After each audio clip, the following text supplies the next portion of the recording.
All right, Matthew, this is Episode number 2 of Ask Throwback Thursday. And if you missed episode 1, check that out. We covered some fascinating topics. And what's the purpose of Ask These are Thursday? It rhymes. First question, Matthew. The first question comes all the way from Dieter in Germany. Okay, Dieter. Who asks... There is a Dieter in Germany. I know. Can you ship my order DHL or UPS overseas? No.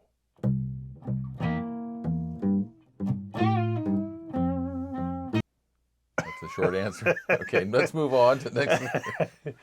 Okay, the answer for the shipping overseas is we will ship USPS, which people don't know stands for United States Postal Service, or FedEx. That's it.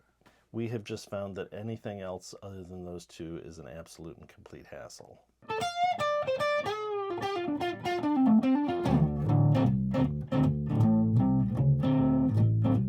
What are short leg and long leg base plates? And I actually brought today a prop. You actually brought some short and long leg base plates. This is a long leg base plate. When we say leg, we're referring to these little legs, which are the mounting legs to attach a PAF style pickup to the M69 ring or other sort of mounting fixture. Anyway, the Gibson spec for any sort of Gibson product is the longer leg here. And the spec for most everything else is a short leg. And we provide both. But so our recommendation is that short leg would be for like a PRS product or a Fender product. These often have routes that don't accommodate a long leg base plate. Mm-hmm. But if it's something like Gibson Les Paul or any sort of Gibson product, a long leg base plate is what we recommend. And that's the vintage specification, is the long leg. So if you're looking towards keeping everything absolutely vintage spec, then you want the long leg. But the short leg will work with any guitar. So most of what we sell is long leg. Is there any difference in the metal or anything? Is there any difference in the... No, these are both stamped with the exact same tooling, our tooling, but I've got two versions of the die, one that bends the legs shorter and one longer. Exact same material, perimeter and holes and everything. Just the legs are different.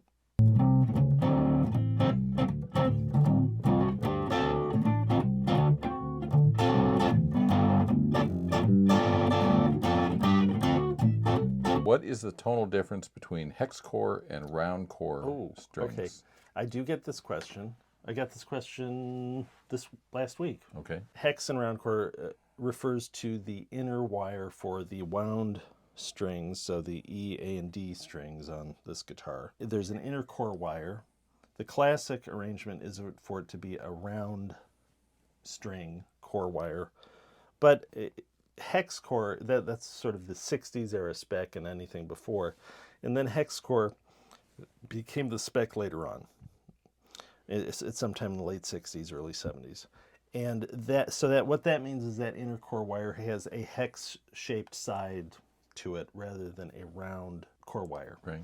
And tonally, the difference is the round has a little bit chunkier sound on the wound strings, and it has a little bit of a sensation of being a little lower tension. And the hex core feels just slightly tighter and has a snappier tone. And that's across the board, whether or not it's nickel-plated steel strings or pure nickel strings or acoustic phosphor bronze strings. You're going to hear the difference you're going to hear between those two will be the round chord's a little bit fuller, chunkier tone. The hex chord's a little bit snappier, direct tone on the wound strings.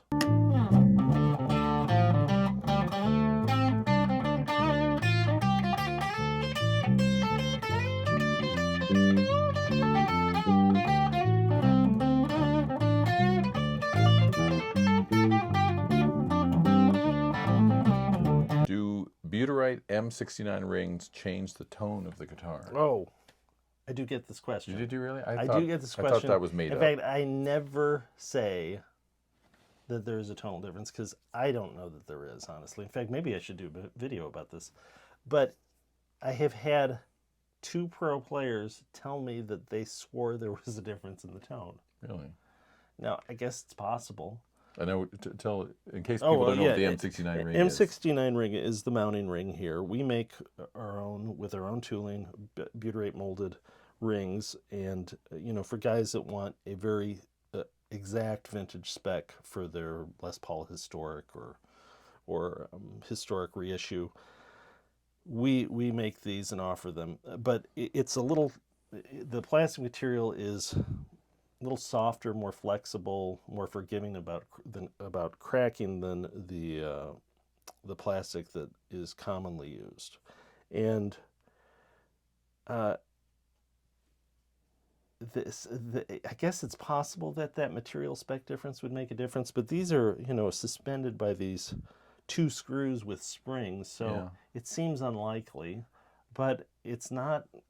If 2 pro players tell me they swear they hear a difference, and I have not said anything about it, and they just wanted them for their guitar, maybe there's something there. Maybe I should do a video. I don't know.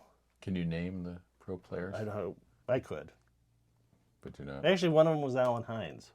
Alan Hines. And I swear, he wanted him for his guitar, and he mentioned it when I talked to him on the phone about a different order. He liked him, so.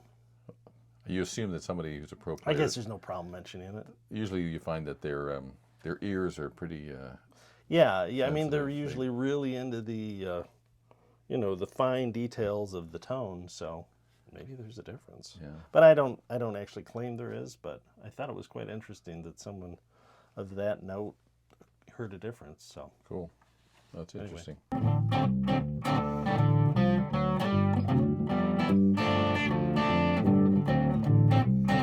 Can you daisy chain any throwback pedals? Yeah, okay. Can you daisy chain any throwback pedals? You can daisy chain the Stonebender. No, sorry, you can't daisy chain the Stonebender. That's the one you can't. You can daisy chain the most abundant version of the Strange Master and the Overdrive Boost, because those are negative ground pedals.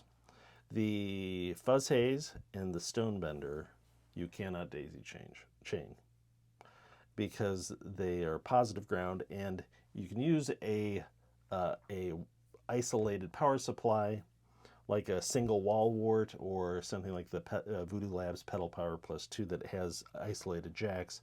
But if you use something like a one spot with those pedals, the Fuzz Haze and Stonebender, it's not going to work because it will not. One spot's a daisy chained pedal power supply.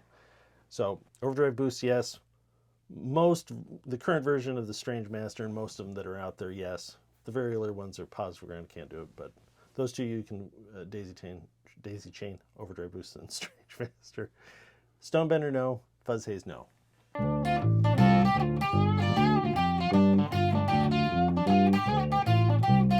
Oh, here, I'm going to take one from a general question. Can I take a throwback factory tour? Can you? No. That's a short answer? That's a short answer. The person says, I do not have a criminal record. Well, that's a good start. Well, no, actually, if someone wants to take a tour, I mean, I have given tours. It's not a big deal, but We're not set up for it, I guess. We're not really set up for it. There's not a showroom, although this palatial surrounding here you might think otherwise. But the fact is, we're doing stuff. It's a small operation. Yeah. I don't really have a tour or tour schedule. But it is cool stuff. So if you are in town and it works out, I'm open to it. But generally, no. So it's not like it doesn't hurt to ask. Some of these places they do tours. It's like Wednesday afternoons. Yeah, not here. Yeah, no, Matthew. No. So, sorry.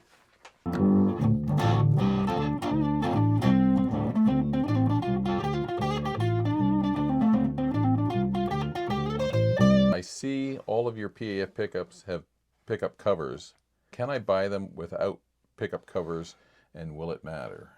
I only sell PAF pickup repros with covers. So you get the cover. Occasionally I'll have people that, want them loose, and I'll do that. Just let me know in the special instructions.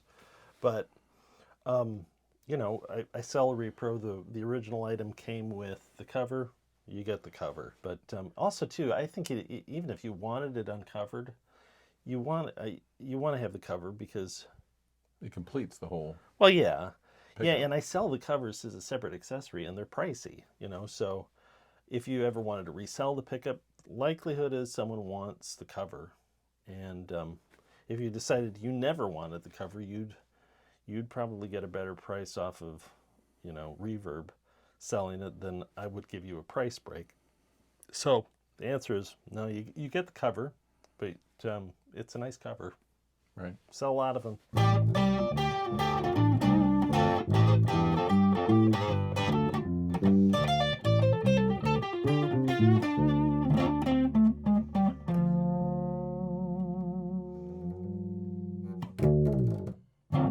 Does that do it? That does it, I think, for That's episode everything? 2. That's everything. Okay, we have not talked. We jammed a bit, but we have not talked guitars. Oh yes, must get talked. So you went first last time. Okay. I will sure. talk first about this guitar. This is a 52 to 1957 Les Paul conversion that I bought kind of when the market for these dropped last time.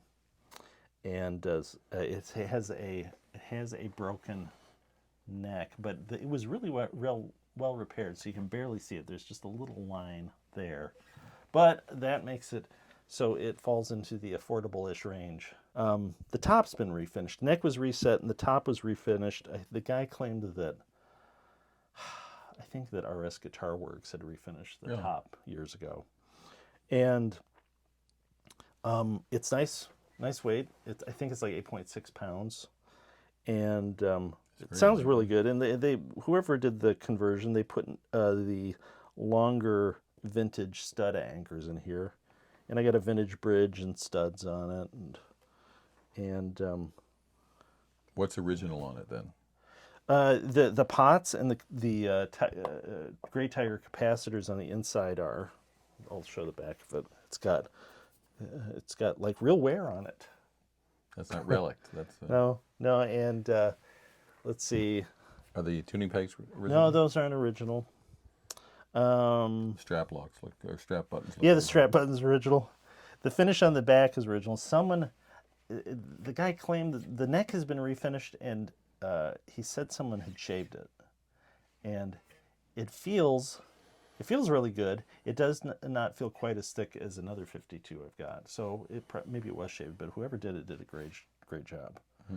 And actually, interestingly, when I bought it, it was kind of poorly refinished on the neck. A friend of mine who had a connection with Heritage brought it to the Heritage factory and had the guy that was like their last finishing guy, who had been at Gibson, I forgot his name now, refinish the neck. That's neat. And so it's actually like finished. The neck was resprayed by one of the guys that had been there a long time. Had been there in '57 doing that. There are a few things that aren't. This thing isn't original. This is like I need to switch that little nut, that knurled nut. It doesn't. It's not right. It's not right. Yeah, it needs to go. It bothers me. Anyway, so it's a cool guitar. I really like it, and I can like play it out without being freaked out that somehow. Yeah. Although I kind of would be freaked out if something happened to it. Sure. But anyway, it's a really cool guitar to have. Sounds great too. Now you have a bass. I have a new bass. This, if you haven't shown this one before, this is a Lakeland Skyline series. So it was an offshore model, but this one was made in 2005, and it was made in Korea. I think today they're all made in Indonesia, but it's their 4464 model, so it has the wide, 64 style Yeah. I think it is 1.75 inch. It's not like width. jazz bass narrow. No. That's a full size precision width. The neck it's slim, so it's comfortable to play, and the frets are small. I don't know if they're vintage style or And these are flat wounds. these are Labella deep talking 45 to 105 flat wound strings. And this is they look like Alnico pickups. These are the original pickups. Yeah, that's their Lakeland. I believe those are wound in the United States. It's got some modern features like the tuners are Yeah. hip shot tuners. They're lightweight hip shot tuners. Those are nice. They They still make this. Oh yeah, A version of this is still made. Yeah, the 4464 Skyline series, but they're still made. Oh. And they make a USA version.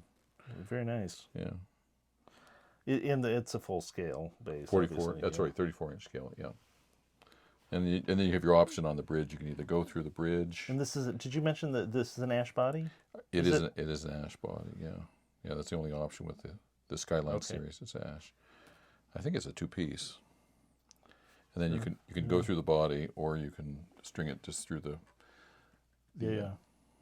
tailpiece on the back. Very nice. Okay, Matthew, we've talked guitar.